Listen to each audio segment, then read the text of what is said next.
तेरी कृपा बिना ना हिले एक भी अणु, लेते हैं श्वास तेरी कृपा से तनु तनु। बखान क्या करूं मैं लाखों के ढेर का, चपटी बहुत मेरे खजाने। बाबा डोर तो छड़ी ना में कटी जाऊंगी, भोले मैं तेरी पतंग, शंभू मैं तेरी पतंग।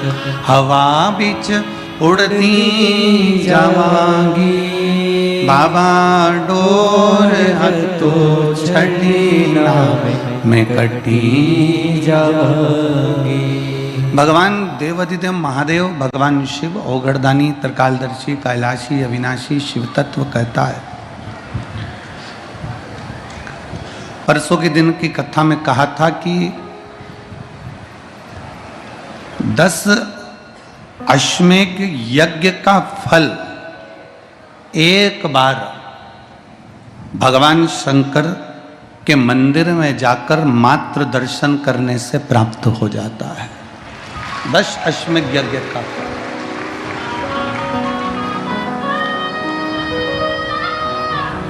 हजारों हजार अश्वमेध यज्ञ का फल एक बार बाबा विश्वनाथ की इस पुरी का नाम काशी काशी लेने से प्राप्त हो जाता है। हजारों अश्वमेध यज्ञ का फल बाबा, और जिसने दिल से पुकारा। कितना सुंदर एक चरित्र आता है।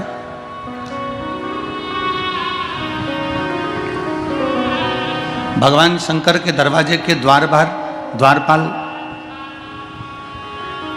वीरभद्र और मणिभद्र और भगवान शिव की चौखट पर नीचे की ओर और ऊपर की ओर विराजमान रहने वाली भाग्य देवी।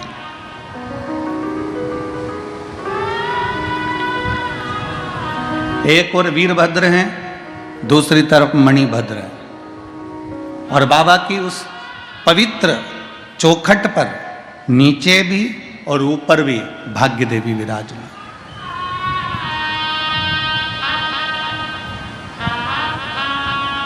एक दृष्टांत सागर में एक बड़ा सुंदर चरित्र आता है।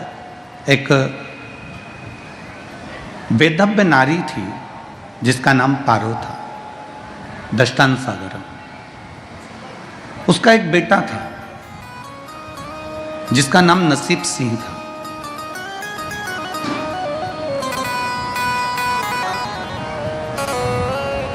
नाम भले नसीब सिंह था पर नसीब श्रेष्ठ नहीं था।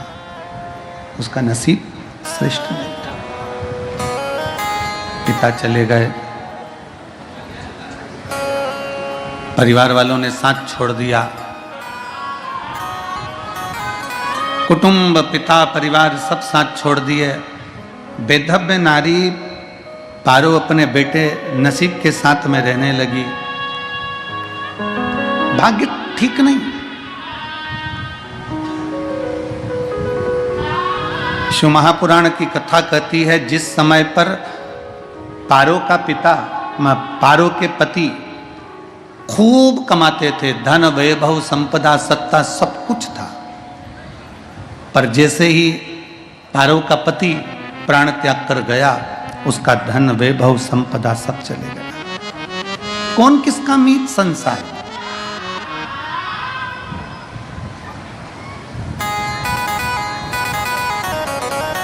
और देख लिया संसार हमने, देख लिया सब मतलब के यार हमने देख लिया।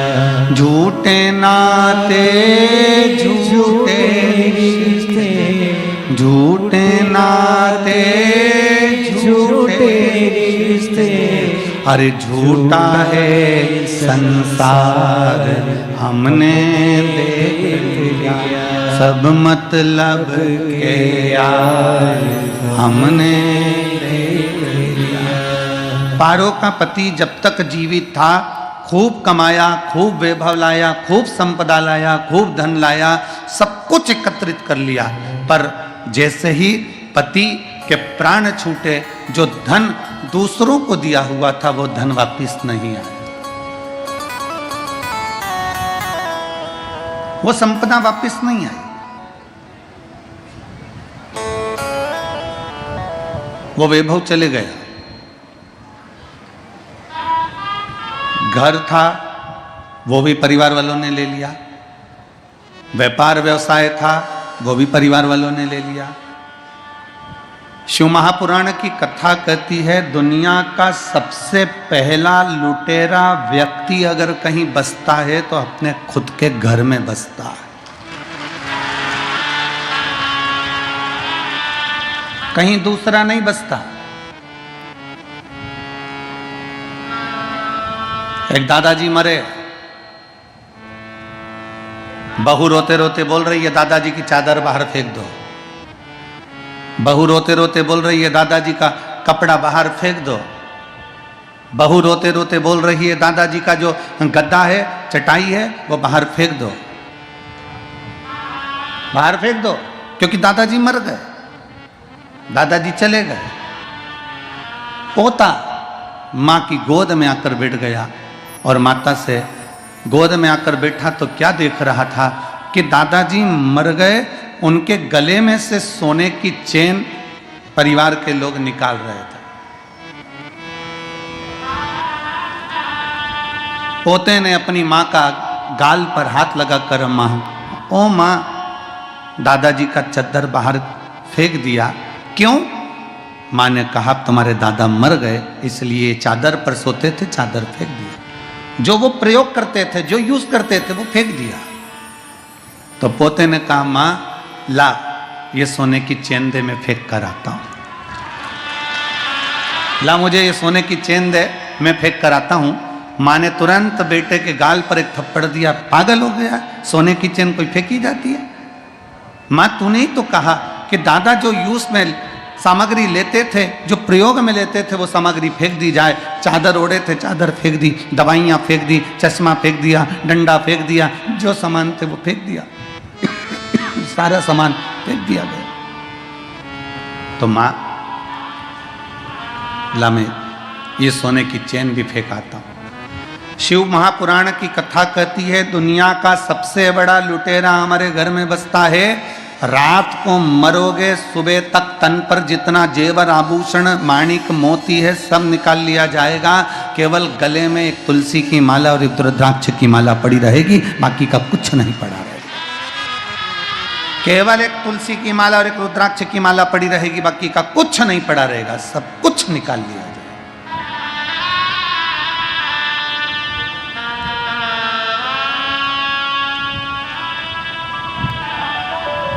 परिवार वालों ने दुकान ले ली, परिवार वालों ने घर ले लिया, परिवार वालों ने व्यापार ले लिया, परिवार वालों ने व्यवसाय ले लिया, सब कुछ समाप्त कर दिया। पारो आखिरी में अपने बेटे के साथ में रहती है। भले बेटे का नाम नसीब से रख दिया हो कि ये किस्मत वाला होगा, किस्मत वाला होगा, पर वही किस्मत नहीं है महाराज, कोई किस्मत।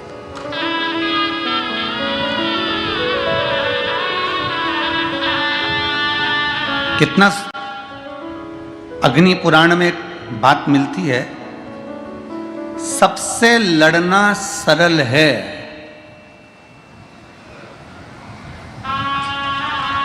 अग्नि पुराण में एक बात मिलती है, सबसे लड़ना सरल है। परिवार से, नातों से, रिश्तों से, कुटुंब से, कबीले से, मोहल्ले से, दुनिया से लड़ना सरल है। पर अग्नि पुराण की कथा कहती है अपने नसीब से लड़ना कठिन है, अपनी किस्मत से लड़ना कठिन है। भाग्य में जो लिखा है वो भोगना पड़ता ही है। मृत्यु लोक में अगर आपका जन्म हुआ है, आपको और हमको अपने अपने कर्म का भोग भोगना ही पड़ेगा। संसार सागर में अगर जन्म लिया है, आपको और हमको ये सारे भोग भोगना ही पड़ेगा। भगवान राम भी अगर मृत्यु लोक में आए तो उनको भी अपने कर्म की गति का स्मरण करना पड़ा।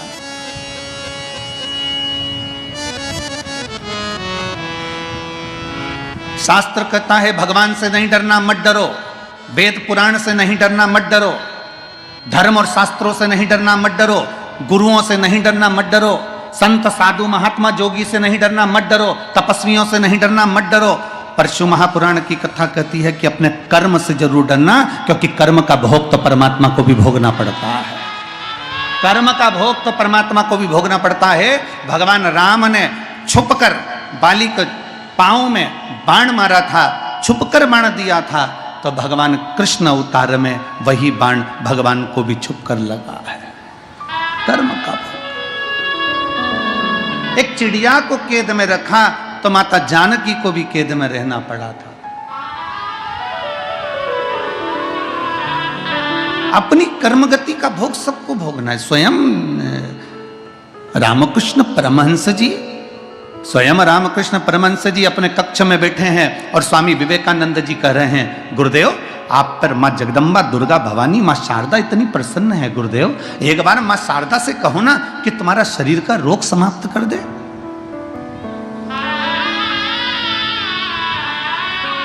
गुरुदेव माँ जगतजननी शारदा भवानी तो आपसे बात करने आती है। स्वामी विवेकानंद जब बार बार रामकृष्ण परमहंस जी से कहते हैं कि आप माँ से कहिए कि आपके शरीर का रोग समाप्त कर दे, रामकृष्ण परमहंस जी कहते हैं कि मैं बोलूंगा, माँ से बोलूंगा। एक दिन रामकृष्ण परमहंस जी से स्वामी विवेकानंद ने कहा, आज आपको माँ से कहना पड़ेगा कि मेरे शरीर का रोग समाप्त करो। रामकृष्ण परमहंस जी अपने कक्ष में चले गए, दरवाजा बंद कर लिया। नरेंद्र को लगा, स्वामी विवेकानंद जी को लगा कि अब मेरे गुरुजी माँ से कहेंगे कि मेरे शरीर में जो रोग हो गया है, जो कैंसर जैसी बीमारी हो गई है, इसको समाप्त कर दो माँ। माँ आई, जगत जननी दुर्गा भवानी माँ शारदा आ गई और शारदा भवानी जैसे ही सामने आई और माँ सामने आते से पूछती है रामकृष्ण से, हे रामकृष्ण क्या बात है, मुझे क्यों याद किया? माँ ये स्वामी विवेकानंद बार बार कहता है कि तुमसे बात करो, इसलिए मैंने तुम्हें पुकारा है। ये नरेंद्र रोज कहते हैं कि मैं तुमसे पूछूं, इसलिए पुकारा है माँ मैंने। क्या चाहिए? माँ शारदा कह रही है, बोल बोल रामकृष्ण क्या चाहिए? रामकृष्ण परमहंस जी कहते हैं, माँ बस इतनी कृपा करना कि जब मेरे प्राण छूटे ना माँ, तो तेरी गोद मिल जाए, इससे बढ़कर और कुछ भी नहीं चाहिए। तेरी गोद मिल जाए, इससे बढ़कर और कोई सुख नहीं चाहिए, इससे बढ़कर कोई संपदा नहीं चाहिए। पर माँ शारदा भवानी, माँ दुर्गा भवानी ने कहा, माँ शारदा ने कहा, नरेंद्र ने तो तुमको कहा था, स्वामी विवेकानंद ने तो तुमसे कहा था कि तुम्हें जो रोग हो गया है, जो बीमारी हो गई है, वो बीमारी समाप्त करने का मांगना, पर तक ड्यूटी पूरी करो। अगर आधी ड्यूटी करोगे तो तुम्हारे को फिर रात्रि में आकर ड्यूटी करना पड़ेगी, या दूसरे दिन ज्यादा ड्यूटी करना पड़ेगी, ज्यादा दिन ज्यादा खड़े रहना पड़ेगा, दूसरे दिन ज्यादा खड़े रहना पड़ेगा। अपनी ड्यूटी पूरी करो। उसी तरह शिव महापुराण की कथा कहती है, मृत्यु लोक में जन्म लेने के बाद, मानव शरीर मिलने के बाद हमारी कर्म गतियां हमको भोगना है। जितना भोग सकते हैं शिव को देते हुए। कितना दुख है संसार में, कौन सुखी संसार में?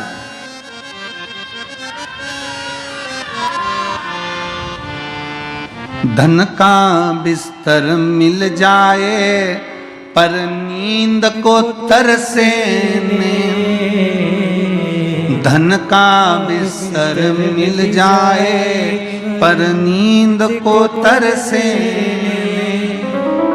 और कांटों पर भी सोकर आए, कांटों पर भी सोकर आए, किसी के मन को अरे कोई कारण होगा, अरे कोई कारण हो नहीं, कोई बाम नहीं, समझ लेना दुनिया का सबसे सुखी व्यक्ति।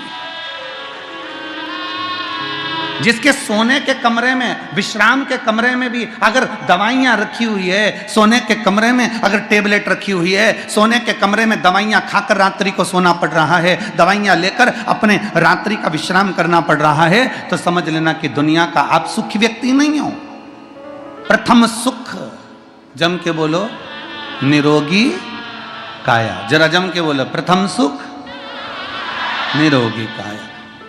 सो रहे हो, बाजू में दवाई रखी है, सो रहे हो, बाजू में बिल्कुल गोलियां रखी हुई है, टेबलेट रखी हुई है, खाए बगैर नींद नहीं आती, पाँव दुख रहा है उसकी टेबलेट खा ली, सिर दुख रहा है उसकी टेबलेट खा ली, पेट दुख रहा है उसकी टेबलेट खा ली, जरा सी घबराहट हुई उसकी टेबलेट खा ली, बीपी ऊंचा नीचा हो रहा है उसकी टेबलेट खा ली, शुगर ऊंची नीची उसकी टेबलेट खा ली। दुनिया का सबसे सुखी व्यक्ति वो है जिसके सोने वाले कमरे में कोई टेबलेट नहीं, कोई दवाई नहीं, कोई औषधि नहीं। वो दुनिया का सबसे सुखी व्यक्ति है। वरना कमा तो रहे हो, भरी जवानी है, 4-4 दुकानें चला रहे हो, भरी जवानी है, बहुत अच्छी नौकरी कर रहे हो, भरी जवानी है, खूब कमाया, 60-70 हज़ार, 1 लाख, 2 लाख, 5 लाख रुपए महीना भी कमाया, और मालूम पड़े कि घर में कभी पत्नी बीमार पड़ रही, कभी बच्चे बीमार पड़ रहे, कभी माँ बीमार पड़ रही, कभी पिता बीमार पड़ रहा, और मालूम पड़े कमाया हुआ सारा धन बीमारी में लगता जा रहा है, तो विचार करना कि वो कमाई का क्या फल मिल गया। प्रथम सुख है निरोगी काया।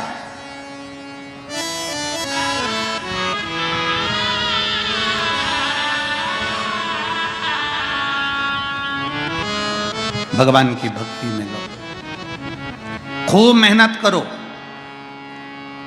निवेदन है, जो कल निवेदन करा था आज फिर कर रहे हैं, शरीर की कैपेसिटी से ज्यादा कमाओ, मना नहीं है, जितना कमा सकते हो उतना कमाओ। पर शिव महापुराण की कथा कहती है कि वो धन जो तुमने कमाया है वो अपने ऊपर, खुद के ऊपर खर्च भी करो, जोड़ जोड़ कर रख कर चौकीदार मत बनो।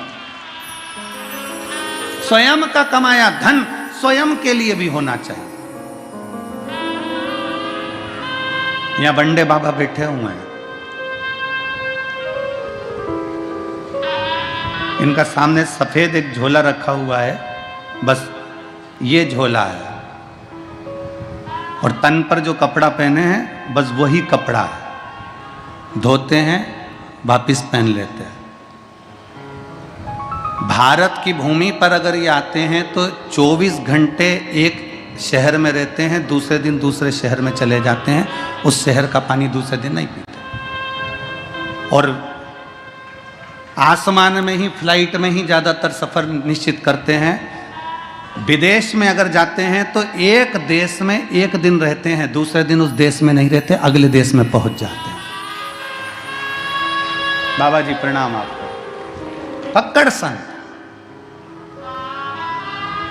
पूरा सफर करना।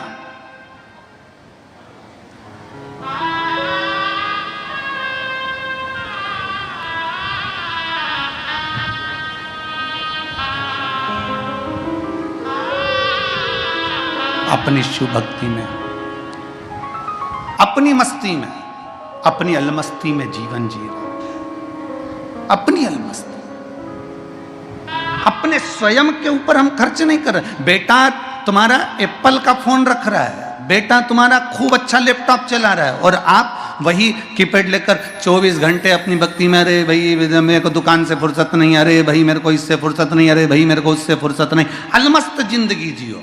जितना कमाया अपने ऊपर कितना खर्च करा तुमने, मत तो किसी को नहीं देना, पर अपने ऊपर तो खर्च करो। सुख की 2 रोटी हम नहीं पा रहे। एक सेठ जी की दुकान पर एक भिखारी भीख मांगने के लिए आया, भिक्षाम देई। सेठ जी ने उसको भिक्षा दे दी, वो सामने बैठ गया भिखारी सेठ जी की दुकान के ठीक सामने, और उसने अपने पोटले में से खाने का सामान निकाला और खाना प्रारंभ करा। खाना प्रारंभ करा, पोटले में से भोजन निकाला, खाना प्रारंभ करा। सेठ जी, नौकर बोला, सेठ जी मैं जाऊं, मेरे को भोजन का टाइम हो गया, 1:30 बज गई, 2 बज गई, मुझे खाना खाना, भोजन करना, जा। नौकर चले गए। भिखारी सामने बैठकर भोजन कर रहा है, नौकर छुट्टी लेकर अपने घर चले गया, भोजन कर रहा है और सेठ जी कमाने के चक्कर में टिफिन पत्नी ने रखकर भेज दिया, ठंडा हो गया, पड़ा हुआ है पर खा ही नहीं पा रहा, क्योंकि दुकान कौन देखे, ग्राहक कौन देखे, लगा कमाने कमाने कमाने कमाने 4 बज गया, 5 बज गया, तब जाकर अब 2 रोटी खा रहा है, वो भी ठंडी, वो भी ठंडी।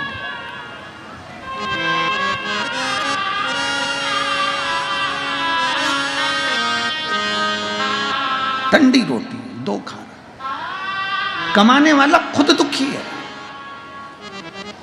धन का बिस्तर मिल जाए पर नींद को तरस रहा है, और कांटों पर कोई सो रहा है, बड़ी अलमस्ती से सो रहा है। बाबा जी आपको देखकर हमको यही खुशी हुई, सबसे बड़ी प्रसन्नता यही हुई।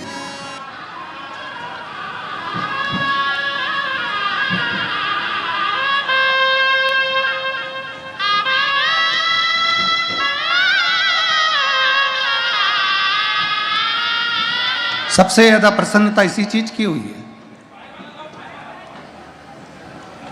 सबसे ज्यादा प्रसन्नता इसी बात की हुई है।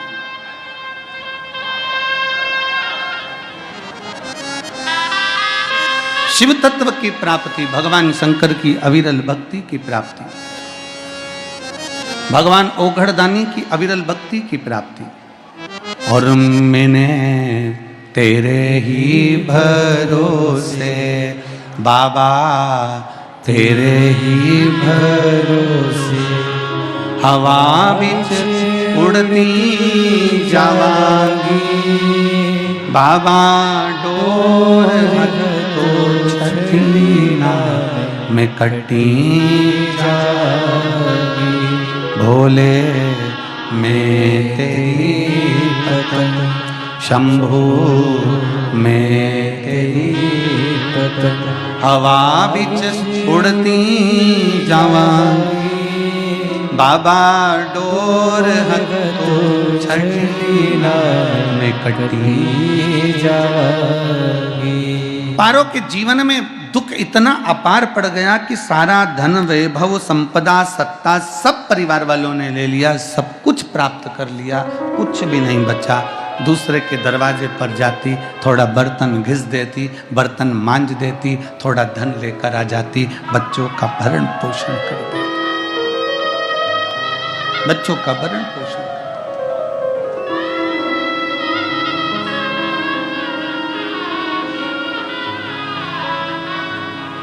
एक दिन बेटा रोता हुआ बोला, माँ, बेटे की आंख में आंसू भरे। कहा, माँ, अपने पास में कुछ भी नहीं है, कुछ भी नहीं। भारत की एक नारी, एक स्त्री, भारत की एक माँ ऐसी होती है जो अपने बच्चे के पास में हमेशा बल देती रहती है कि कौन कहता है कि अपने पास कुछ भी नहीं, कौन कहता है कुछ नहीं है, क्यों चिंता करते हो, कौन कह रहा है कुछ नहीं है। मां ने अपने बेटे से कहा, तू कहता है कि कुछ भी नहीं है, कौन कहता है कुछ नहीं है भगवान की अविरल भक्ति और शिव का नाम है। बोल बम का नारा है, अच्छी जम के बोलो जरा, बोल बम का नारा है, सारी समस्या का हल एक लोटा जल। कौन कहता है कि कुछ नहीं है? शिव नाम, राम नाम, कृष्ण नाम,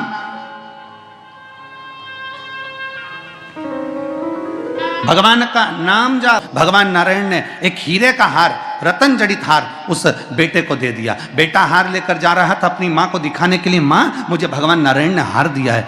अब बेटा लेकर जा रहा था, इतनी देर में एक चील उड़ती हुई आई, वह हार को उठा कर ले गई और ले जाकर कहीं पटक दिया।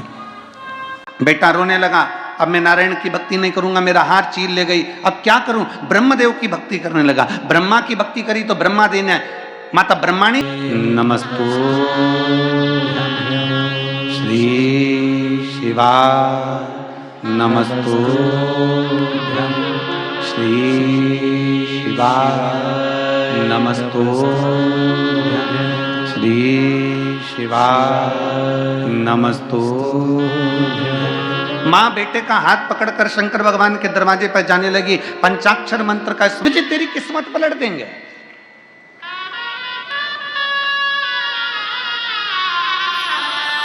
देवता भाग्य लिखते हैं और महादेव भाग्य पलट देते हैं। देवता भाग्य लिखते हैं, तुम्हारी किस्मत में लिख दिया कि तुम्हें यह तकलीफ है, तुम्हारी किस्मत में लिख दिया ये दुख है, तुम्हारी किस्मत में लिख दिया ये बीमारी है, तुम्हारी किस्मत में लिख। संत ने कहा मेरा भोले बाबा हार नहीं देगा, मेरा भोले बाबा सोने की अंगूठी नहीं देगा, पर मेरा भोले बाबा तेरी किस्मत बदल देगा। क्या है ऐसा? कल भी कथा में कहा था कि मंदिर नहीं जा सकते तो उसकी चौखट का दर्शन कर लो। उसके दरवाजे के द्वारपाल वीरभद्र मणिभद्र और उसके चौखट पर बैठी है भाग्य देवी। शिव महापुराण की कथा कहती है जो शंकर भगवान के, आप कभी अगर मौका लगे तो प्रयास करा करो कि शंकर के शिवालय में जब आप प्रवेश करें, शंकर भगवान के शिवालय में जब आप जल चढ़ाने के लिए जाएं, तो वहाँ जो मुख्य जो गर्भगृह की जो चौखट होती है, गर्भगृह की जो चौखट होती है, प्रयास करना चाहिए कि उस गर्भगृह की चौखट को प्रणाम करना चाहिए। और प्रयास ये भी करो कि गर्भगृह की जो चौखट होती है उस पर लातार कीजिए, सबका किया है मेरा भी उद्धार कीजिए। महादेव नमन चरणों में, महादेव नमन चरणों में, स्वीकार कीजिए सबका किया है मेरा भी उद्धार कीजिए, उद्धार कीजिए।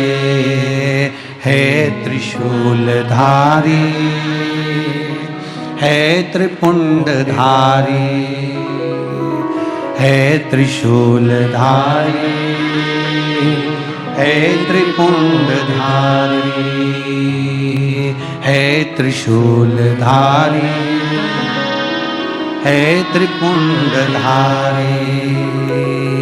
महादेव नमन। सब गाइए।